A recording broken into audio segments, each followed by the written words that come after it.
Welcome back to the Mason Crosby Show, live from the 1250 AM, 105.7 FM The Fan Studios, powered by the Potawatomi Sportsbook. Tommy Wirtz in for Mitch Thunder Nellis. He'll be back next week. Mason Crosby still here. Mace, still here? Oh, I'm here. Okay, all right, just making sure. You can see us, too. We're on YouTube, so make sure you go to the Fan Milwaukee on YouTube and check us out. Yeah. Look at that. Look at that. You're just, I know, you like that little plug? it's like a year here now. You're just dialed in, what are we ready gonna to do go. for the year anniversry, in October? Cry. Probably Okay. cry. Mitch will Yeah. cry. Mitch will definitely cry. Yeah. Hugs, lots of hugs. Hugs and crying. You're going to be in studio for it. That's what you said, I think. Is that what I said? What was our first day? October what? October 12th, if I had to guess, something like that. Actually, that's crazy. Yeah, somewhere around I'm going there. to Kohler Food and Wine that week, so maybe I'll just come in a couple days early. I don't always give you credit when credit is due, but I finished watching The Studio yesterday as well, and that was awesome. That's a great show. That is one of my, I bit the bullet. Come into adulthood, and you got another streaming service. Right. You got Apple TV. Well, because the Brewers were playing on it, and I signed up for the free trial period, and then it was only a week, and they played on that game on Apple TV again in 2 weeks after that. Then I realized I was paying for Apple Music and for the extra storage already, so it was already like $10 a month. If I get the Apple One, then I get $20 a month, and I get the Apple Arcade and whatever. Like, it's just dumb. But I watched The Studio. They just reeled you in. I mean, They got you. Like, as I'm saying it, is like, what a dumb purchase. As you ran it down, you're like, wait, what just I don't even use anything on this, but they worth got me it, to right? upcharge I mean, it. The Studio is such Fantastic. a great show. Fantastic show. When he says, like, I'm not going to get made fun of by someone who looks like Jiminy Cricket, like, I lost it. When I was listening and watching that show, like, I kept thinking about you and your humor, like, I felt like this just matches exactly like where your brain would go. It was a great show, so check it out on Apple TV+. So you watched I guess, it all. if you want. You watched the whole thing. Oh, yeah. I watched all of it. 10 episodes or something, right? Is it it's just one season? I think it's just one season. Yeah, I don't know if the they're going to. Kool-Aid Man stuff. It's just crazy. Crazy. So ridiculous. Yeah, insane work that they were doing there. Well, now that's enough for all what we're talking about watching, because we're watching a lot of Packer football as well. And not a lot of players playing. Not a lot of players are playing here, Mason. And I'm starting to ask now, Nicolay Law Fan Talk and Text Line 414-677-1250 if you want to join the show. At what point should we be concerned about the injury situation for the Packers? And I want to talk about this with you specifically, Mason, because you hated practice. It sounds like you hated practice. No, Everything. I like practice. Well, you hated like people thinking I practice hated mattered. Meaningless stuff. Meaningless stuff. Okay, I need meaning in my life. Allen Iverson, Mason Crosby, handshake, practice. We're talking about practice. Yes, come on. Exactly. So the Packers yesterday on their did not participate list. Kenny Clark, Lucas Van Ness, Aaron Banks, Jacob Monk, Marshawn Lloyd, Baron Sorrell, Omar Brown. That was just added to the list yesterday. These were the other names that still weren't practicing. Christian Watson, obviously, Jaden Reed, Dontavian Wicks, Nate Hobbs, Xavier McKinney, Zane Anderson, Colin Oliver, John Williams, Savion Williams. Like, all of these guys are who we're hearing about all offseason are going to be a part of the 2025 team, and none of them are practicing, Mason. Is that not a little concerning? Well, the concerning part is that none of them played in the game either, right? So, like, I get it. Like, you play on Saturday, practice on Monday. It's like you're still, kind of maybe recovering. Usually that's, like a Tuesday in a normal week. So, not overly concerned usually in that space, but during training camp, it's like, those guys should be practicing. If they didn't play in the game, you would hope that they would get, some extra reps in practice to get themselves ready. Someone that keep hearing that name, Jaden Reed.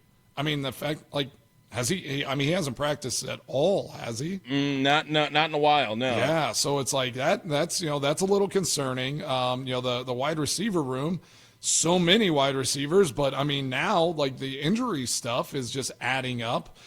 Which is concerning as well. It was good to see, Jordan Love, like they said. I think we all took a sigh of relief there, right? That he was at practice, slinging the ball around, looked pretty good. I think he threw some good passes. I mean, literally Matthew Golden's going to be the number one receiver just because of injury. Availability, necessity. Availability. He's there. He's practicing day in and day out, which, is a Texas thing. He's just a Texas boy, just out there, just not knowing where he is. He doesn't know where he is because he doesn't know where Green Bay is, but he is out there and he's available and he's ready to go. I have a question here, Mason, and it relates back to this injury report. Now, I would never claim that this is happening. I would never say that the Packers would do this or any NFL team would do this.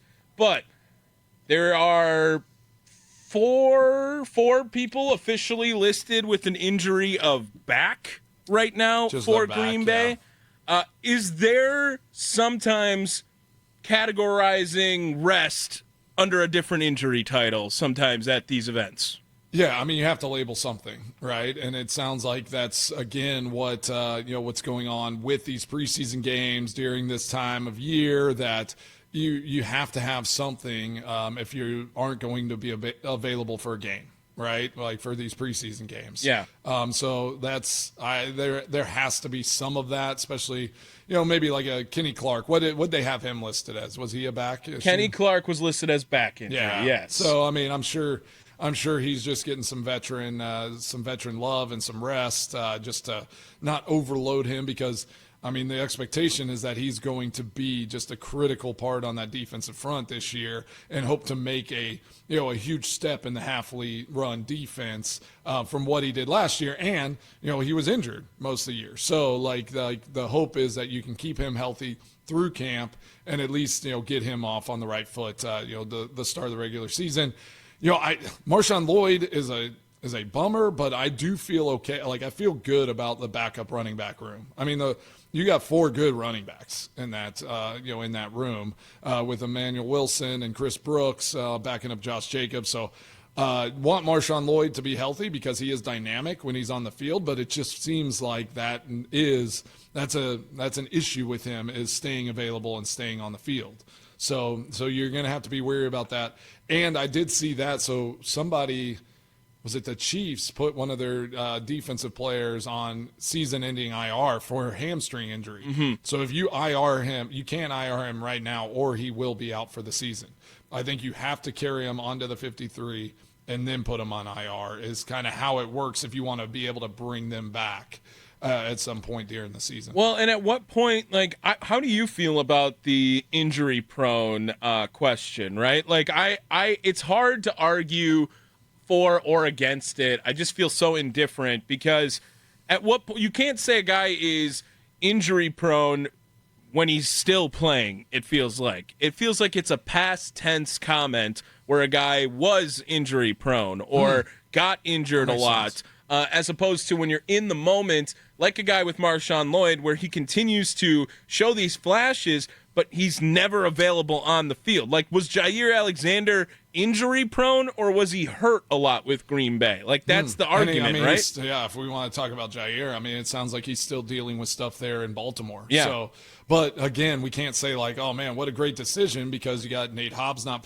practicing. You have guys that are still getting dinged up and having issues at that position. And it is football. Like, everyone's going to be hurt. Absolutely. Everyone's going to get injured at some point. Some of it is like the soft tissue stuff. You start kind of, and that's always been something in Green Bay, right? It's like you start asking those questions like, how are we preparing? How are we training? Like, why are these things popping up? Are we doing the right progressions for these players? A guy like Marshawn Lloyd, if I'm that, like, it's hard with young players. They're better with, like, teams are better whenever it's a veteran guy to manage those things. So, like, as a young player, you just have to basically try to get to a certain point where now you become a veteran and they'll take better care of you in a sense. Really? Which I don't think is the right mindset. Like, it's like, okay, Marshawn Lloyd has some hamstring stuff, some different things. What are they doing to help prevent those things down the line? and like how much is he running in practice, all the data, all those things. Right. Are they just But then trying to freak stuff establish? happens. I mean, it happened in a game, right? I mean, Yeah. it's like you can't manage And that. I mean, he got rocked, like it was a big hit. Like, I don't think a lot of people are totally, I know it was a hamstring on the injury, but he also gets hit hard. It's going the other way, probably some sort of extension that's not supposed to go that way. But I want to go back to your last point. Like, why is that the case? Is that something that, like, a pay your dues way in the NFL or with Green Bay, or do you think it's like they have to establish a baseline to know how much your body can handle, or what is that? I do think some of that might be the case, right? It's like when you're a young guy, they're collecting all this data on you, and sometimes, unfortunately, maybe they don't have enough before it's like too late. And all of a sudden, you pull up with a hamstring injury or calf injury. Is that common around the NFL, or that's how some teams are probably better than others? I think the Packers try to be really good in that space. Like I don't think they are the type of team that is just going to run guys into the ground and try to use them up and then move on to the next. That's not their mindset. They want their guys available. They want them on the field, but at the same time, like, they want them on the field. Like, you got to go practice. You have to be out there doing the work. And so I think sometimes with the young guys, they just, you push them to a point where you haven't gained all the data points yet.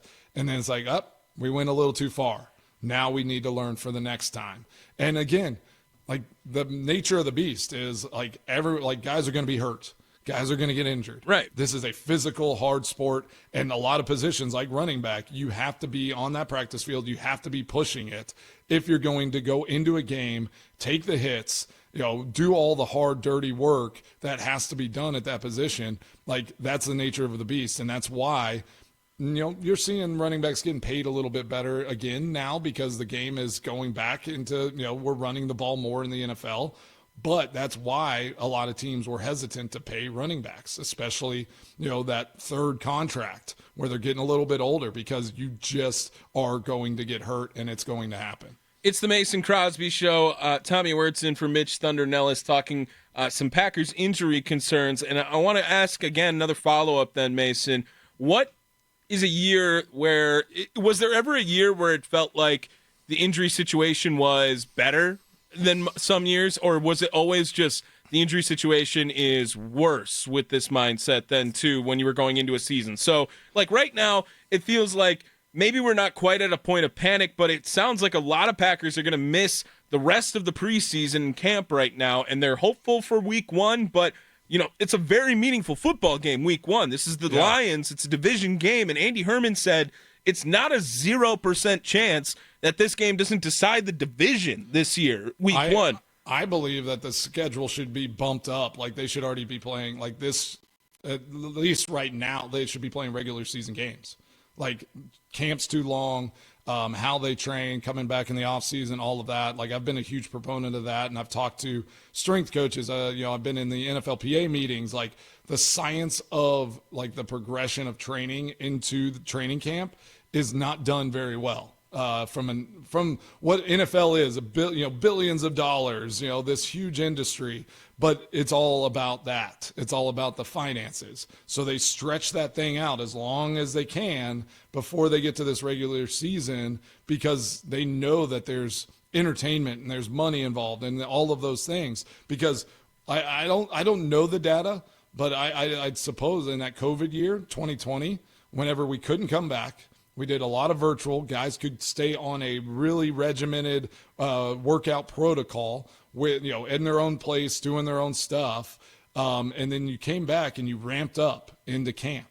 And then it was like there was not – I don't think – we didn't even have preseason games that year. No. So there were no preseason games. You could kind of take the load off of guys. You got things ramped up to where they needed to be. You basically had 2 weeks of practice, and then you were going into the season.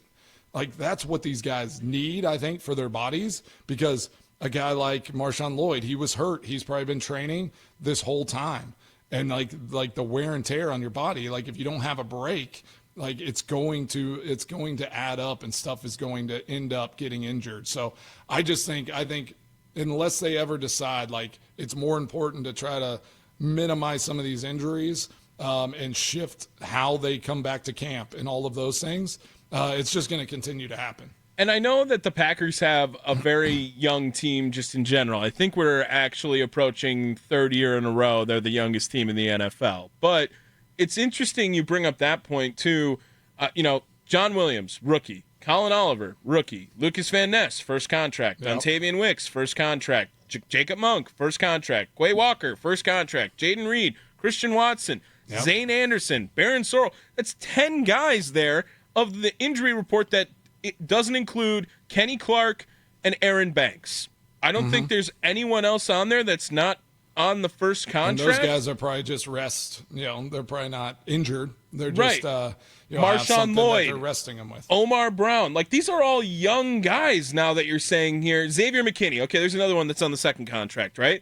But, like, that's an interesting point to say that you got to kind of get to a level, and I don't know what that means necessarily, but And it's not that veterans don't get hurt and have significant Sure, injuries. sure. But I will say, like, a lot of those injuries are, unfortunately, maybe more significant because they happen in a game or they happen and it's like it's a bigger injury in a sense because you can't avoid it, right? Once you're in the game, you can't avoid certain things. But you know how to prepare, you know how to train, you know how to kind of preserve what you need to preserve into a season while still preparing and getting ready. Like I watch it it's in ninth grade football, but a prime example is like guys learning when to like fly around and hit their hardest, right? There were a couple kids last night, sorry about that, in Nolan's game that kind of came off with like a little lame, like a rock shoulder. Sure. And it's like they launched at somebody on like a wide open play when they could have easily just wrapped up and finished it off.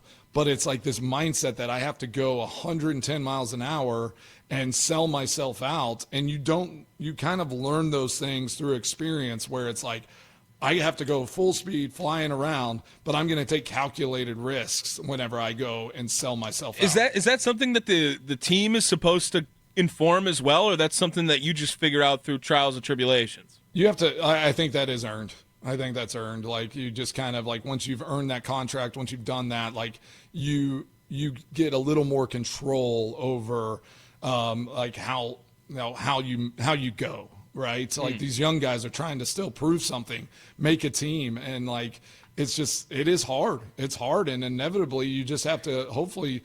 Some of it in that space is luck. You have to get lucky that you don't have some sort of nagging, long-term chronic injury history. And at what point in your career? At what point is it exploiting a young player though for a team?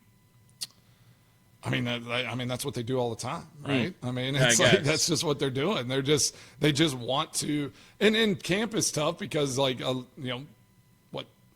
60% of these guys are like Young guys, yeah. They're there just to serve a role. They're not going to make this team.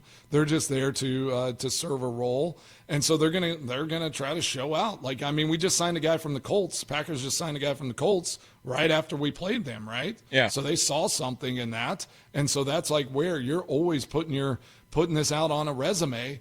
If you're not on if it's not for the team that you're practicing with or in camp with, you're doing it for every other team in the league. So you never want to put on film a slow rep or not 110% rep, which that 110% is funny. You can only go 100%. Like, let's be real. But like, you're never going to not go full speed and show that on tape. And that is ingrained in all of these guys where it's like, because you go watch film and they don't know if you were going 100%, but if it doesn't look right, a coach will be like, that didn't look like full speed. That didn't look like, max effort. And it's like, well, it's the max effort I could give in that moment, but you're going to push it the next time because you don't want to be called out in a meeting again. So what's the best way to make these injuries avoidable in your mind? Is it all just when the season goes to 20 games, because it will eventually get to a 20-game season, will there be less injuries during that season? More injuries during that season? Because they're going to come into August. That's what they're going to do. They're not going to go farther. I honestly think it should get shifted this way. Why wouldn't they start before college football starts? They should start in this where that second preseason game was. That should be regular season game 1. And again, you come back and you ramp up into camp. You have 2 weeks to prepare, and then you go. Like that's how it should. That's probably how the progression should be. But they just, the teams don't see it that way. They actually still get all the TV and the money from having these preseason games. So I think they just are trying to maximize that. Player safety is a word that gets thrown out there, but that's not necessarily their main focus. No, it doesn't sound like it at all. Quite honestly. Just a couple of dates here to remember for the NFL. What's today's date? The 19th, right? 19th, okay. yeah. So a week from today, rosters are reduced to 53. That is August 26th. We are approaching that day very soon here. Final cut claims due at noon on the 27th. The 17-man practice squad is established on the 27th. Final day of NFL preseason, August 31st. September 2nd is the top 51 cap becomes the total cap. Opening night, September 4th. Like, we are right here. We are right here now. That is according to Spot Track there on those dates. I want to remind everyone as well that Football Talk on the Fan is presented by Paramount Plus. You can't count on much these days, but you can always count on Sundays with the NFL on CBS and Paramount Plus. Watch your local NFL game live every Sunday on CBS and Paramount Plus all season long. Visit ParamountPlus.com/NFL to get started today. Well, maybe we'll keep this conversation going. We have, more sound on some trade rumors here with Micah Parsons and how maybe it's not crazy. I mean, Jerry Jones, no way it's going to be totally easy with Jerry Jones being involved in the conversations on the other side. And Trey Hendrickson as well, still rumors heating up. Breaking news as well for you, Mason. Daniel Jones officially named starting quarterback of the Indianapolis Colts. I think that's the right choice for them. Packers did that. The Packers did that. The Packers allowed that. They did that. They made it work. You're welcome for the money. Happen. Yep, you're welcome there, Daniel. It's the Mason Crosby Show, live from the 1250 AM, 105.7 FM The Fan Studios, powered by the Potawatomi Sportsbook, presented by Verizon, the official 5G network of the Green Bay Packers.